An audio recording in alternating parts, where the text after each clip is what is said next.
We want to give everybody out there a quick tip today. This is a try this episode. Yeah, so mostly the people who are listening to this are e-commerce store owners or brand owners.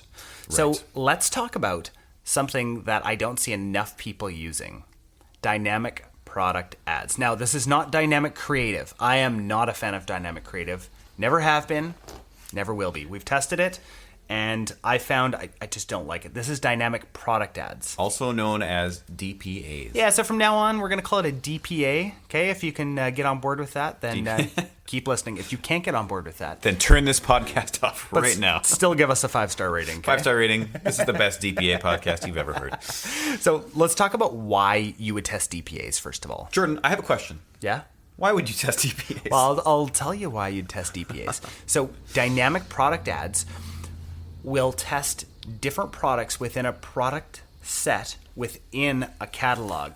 Whoa, so super meta, bro. So it's going to be serving up potentially different products all the time. Yes, within the defined product set. You tell it how far it can go, and then within that, you're going to see different arrangements. Yes, totally. So I'm going to give an example from the company that my wife and I run, Little and Lively. So we want to put pullovers in front of people. Okay. Right? So instead of just running an ad for a specific pullover, right? So we've got one right now that says BU. Instead of running just that specific one, what I'm going to do is I'm going to put that pullover and all of the pullovers into a dynamic product ad, right? So first of all, I'm going to make a product set within our catalog. Mm-hmm. And I'm going to put all of the pullovers into that product set. Now, does this require some setup on the actual store feed? Yeah, well, yes. You have to have, thanks for asking, you have to have a feed, first of all, from your store into the Facebook catalog. Okay. Right? So you have to have the feed set up properly. We'll put in the show notes how to set that up. It's going to be different based on all the platforms. If you're using Shopify, this is no problem whatsoever. There's a bunch of free apps out there that will actually create your feed. So that's what I would recommend. Even if you're on WooCommerce, that would be a great way to do it. Every platform's got a really easy way to create the product feed.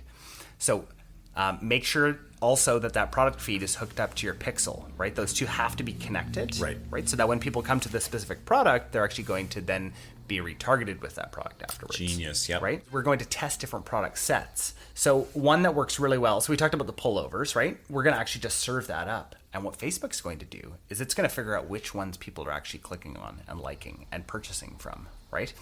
We'll put some more generic copy to do with pullovers. Yeah, I guess you don't want to call out a specific item because that might not end up getting served in the ad. Yeah, that's right.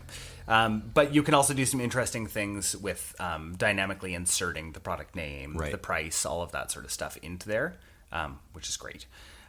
So one thing that we found works really well is just finding your top sellers and creating a product set based off that and then serving it to a cold audience.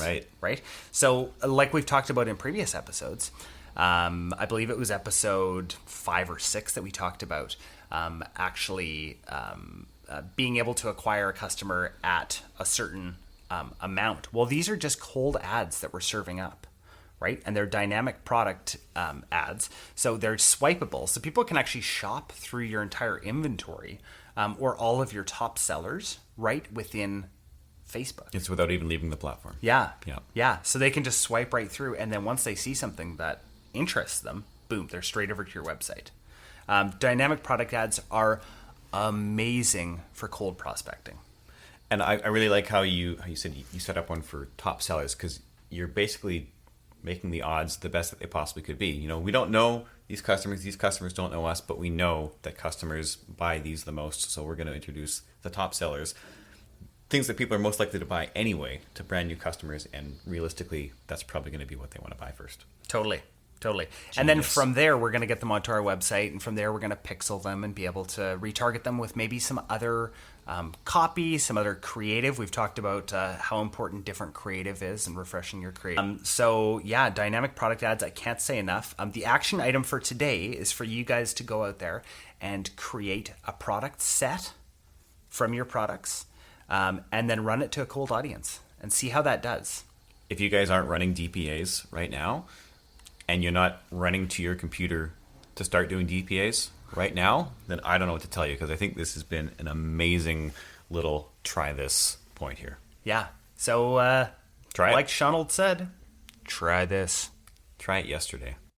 Thank you so much for listening to this episode of Secrets to Scaling Online. If you're loving what you're hearing, subscribe to our podcast and share this with a friend. No, seriously, share it with a friend.